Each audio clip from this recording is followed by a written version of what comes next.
Hello, hello, hello. And before you guys ask, yes, I am standing. And yes, this is Suk in his finger. So you know what that means. We are here to talk about Ep.4, Season 3 of Jujutsu Kaisen, and this is your recap. Okay. Now, the purpose of these recaps when I do them is basically just to help people understand things a little bit more. Okay. I saw how y'all were after episode 3. All right. Y'all were in shambles. Okay. And don't let the manga readers, and I'm speaking as someone that read the manga, do not let them make y'all feel bad for not understanding things because there were a couple of things in the manga that I myself had to reread. So let's just get right into it. We are going to do the episode recap just in case there are things that you missed or things that you did not understand. So the episode opens with Maki going to the Zenin estate because Tengen told her to go back there to go get the cursed tools since everyone took their cursed tools away and basically stored them at their own homes after what had happened with the Shibuya incident and Gojo, which we will be getting into Gojo later on. And the first person that she runs into is her cousin Naoya. So, if it wasn't apparent, he hates women, but he does not hate women enough to not notice how pretty, ugly, or useful or useless that they are. And you can pretty much tell that just within like the 2-second conversation that she had with him. We then see a conversation that happens between Maki and Megumi.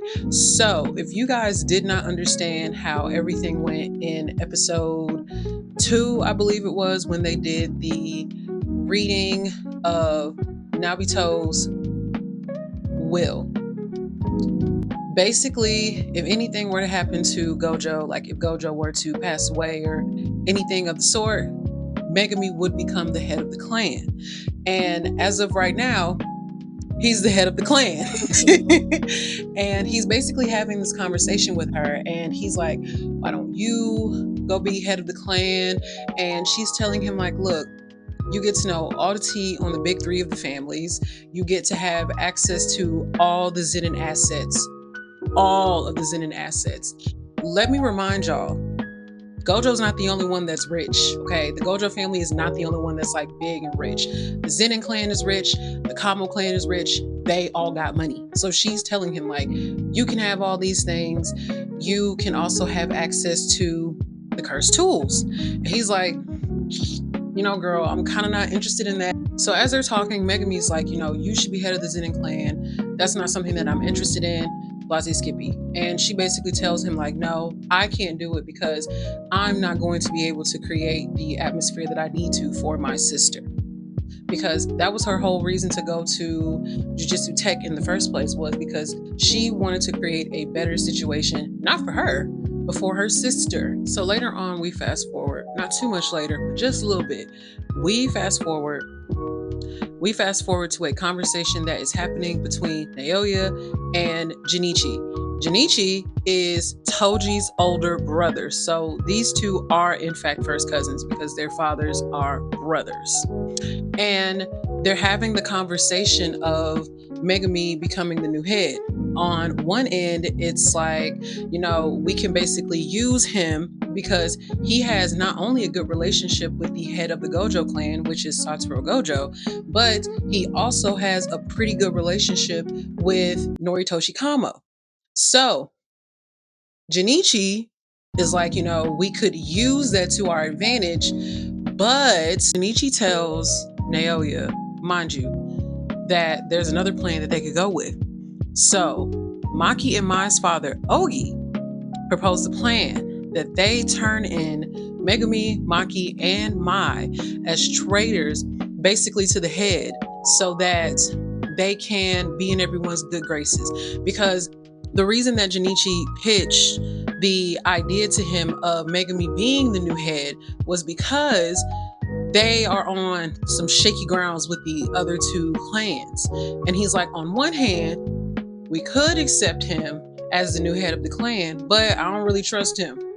I don't really trust him with all our secrets, our assets, none of that. Because mind y'all, Megumi was never raised as a Zenin. So I do understand why they would be like, not him. Not him. But on the other hand, they also said that they could turn them in as traitors and they will be in the good graces of the other clan. So either way, he feels like either idea that they go with, they're going to be in the good graces of the other two clans of the big three families. So I mentioned something about Gojo. So Gojo has been deemed suspended from Jujutsu Society because they believe that he had something to do with what happened in Shibuya, even though we know that. But they weren't in Shibuya. And the reason that they believe that he had something to do with that is because we got a little bit of a double entendre with Kenjaku taking over Subaru's body. Not only was he able to use that to his advantage to trap Satoru, but he was also able to kind of use it as a way to frame him. Because remember, Gojo told people that he was the one, that ultimately unalived his best friend. Here we are, 10 months later. Your friend that you said that you unalive, why is he in Shibuya? Why is he causing all this chaos? And he was already on the run for like 10 years. So that looks really, really bad. And if you also pair that with the fact that Gojo is very much against a lot of the things that the higher ups say, it's not looking too good for you, babe. It's not looking good. Maki eventually arrives into the space where they keep all the cursed tools. But instead of her being met with cursed tools, she is met with her father and her sister, except her sister is on the ground in a pool of her own bodily fluids. And Maki don't like that. She don't play about her sister. Regardless of their relationship, she does not play about her sister. Maki then enters a very, very, very short fight with her father. I don't know why she did that, off rip. I don't know why. Didn't stand a chance, unfortunately. And mind you, I love Maki, but woo, man, that fight was over in like 2 seconds. After that very, very short encounter with her father, he then takes Maki and Mai and he throws them into the pit, punishment pit, whatever you want to call it. And within this pit, there are different cursed spirits, but at this point, Maki can't see them because her father broke her glasses. So she can't see them. And he's like, look, they're like grade 2s. They're a little scared of me. As soon as I leave, they're going to come out and they're going to have the feast of a lifetime with the two of you. And then there's something else that we kind of find out, and we get a little bit of backstory, like within him dragging them both into the pit. He basically says that his older brother, Nabito, which is Naoya's father, was picked to be the head of the family simply because he had twins. Quick little backstory. Twins are not a good thing in Jujutsu society. They're not. Because there is just like this little myth that if you have twins, neither one of those kids will basically have their full potential unless the other twin, So twins are considered a curse. Twins are just bad juju in Jujutsu society. And he also points out the fact that his brother had a cursed technique that was really never seen before in the family, so they didn't know if it was going to be inherited or not. But plot twist, we definitely find out that it's something that can be inherited because not only does Nabito have that, but Naoya also has it, which is the cursed technique of projection, which, again, we're going to go deeper in that whole thing in a separate video. So while he is dragging his daughters to the end of their lives, at least he thinks that he is basically telling them, you guys are the biggest disappointment in my life. I was never a failure until you two were born. And he is just going on about this until he leaves. For those of you that never really understood Mai's curse technique, she can make things out of thin air. She can do anything, pretty much. However, when she is sitting on the beach with Maki, that was the very first time that she was able to manifest an illusion, such as being on the beach and being by the water and being able to actually feel and touch these things. And she says that. She's like, I've never been able to do this before, but since I'm going to give my life so that you can live, I suppose that, this is all right. We know how Mai is. We know how she handles things. So it was very on par for her to be kind of a little nonchalant about it. But you could also hear the emotion. Like, you could tell that she loves her sister. One thing about the twins is that you can tell that they love each other. They just have very different ways of showing it. But can't really blame them. I mean, have y'all seen the rest of the Zenin? And so she reminds her sister, look, neither one of us are going to reach our full potential unless one of us, kicks the bucket, goes to the upper room, whatever you want to call it. And she tells her, it has to be you. You have to be the one to do it. And she passes on. It was beautifully done. That entire scene was beautiful. Yes, I did. I cried. Okay. I love my sisters. I couldn't imagine losing them. So as Ogi is leaving, he senses that all of the curses that were there have been exorcised. And then he gets this gut-wrenching fear in his guts that he has not had since Toji Zenin, Toji Fushiguro, however you guys choose to say his name. And Maki comes out, and just like Kill Bill fashion, she ends her father very, very quickly. And this is where we get Maki versus the Zenin clan. So as she is leaving, word travels like that. Word travels extremely fast that Maki has just slain her father.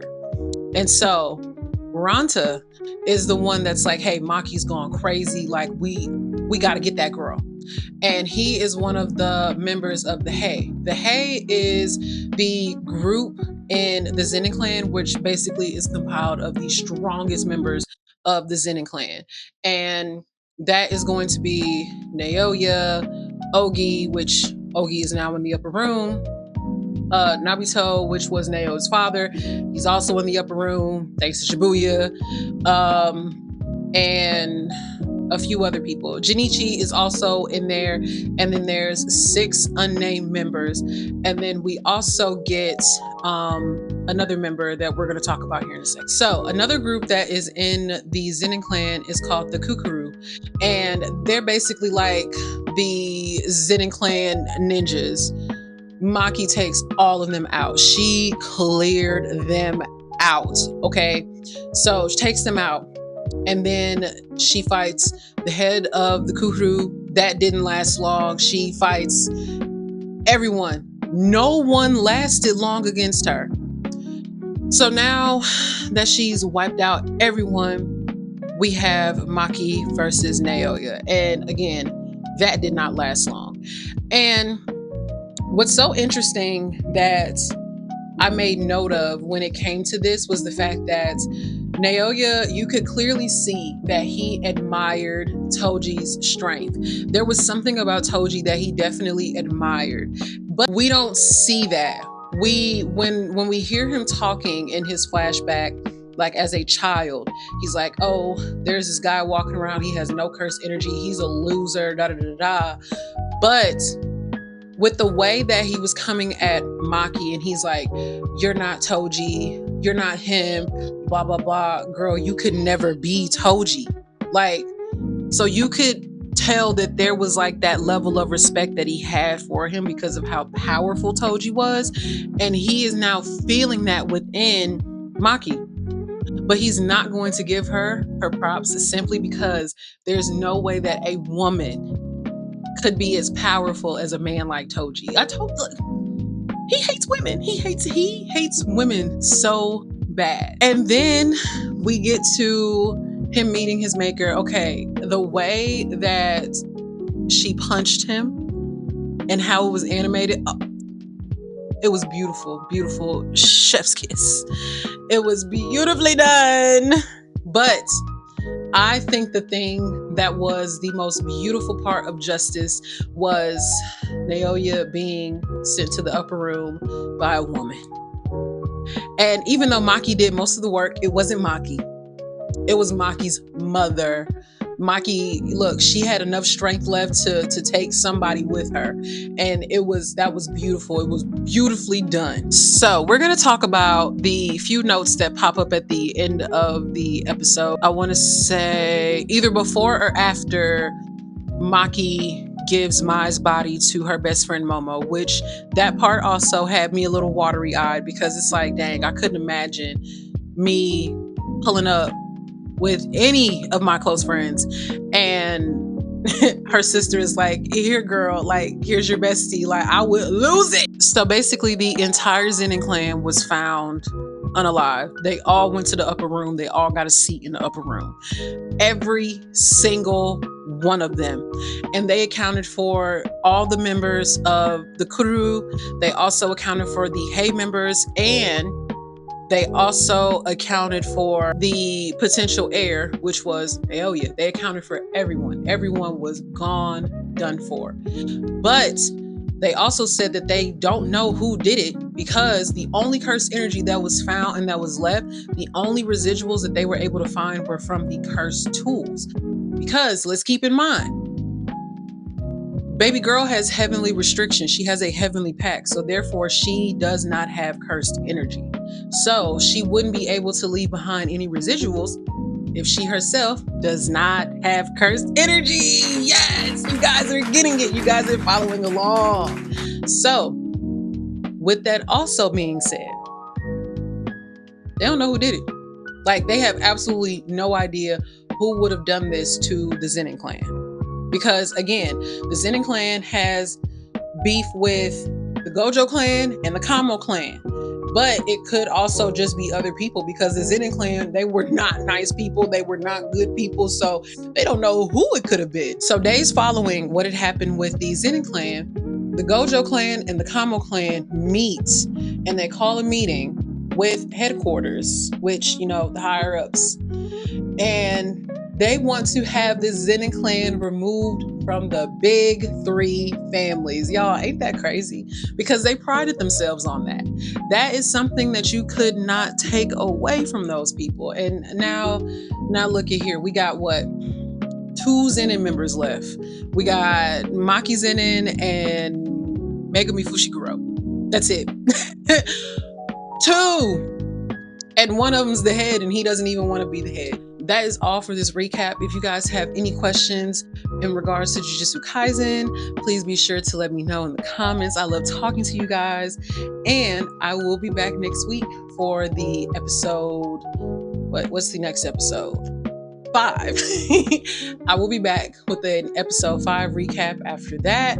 But I will also be posting more Jujutsu Kaisen videos as well. So I will see you guys later. Bye.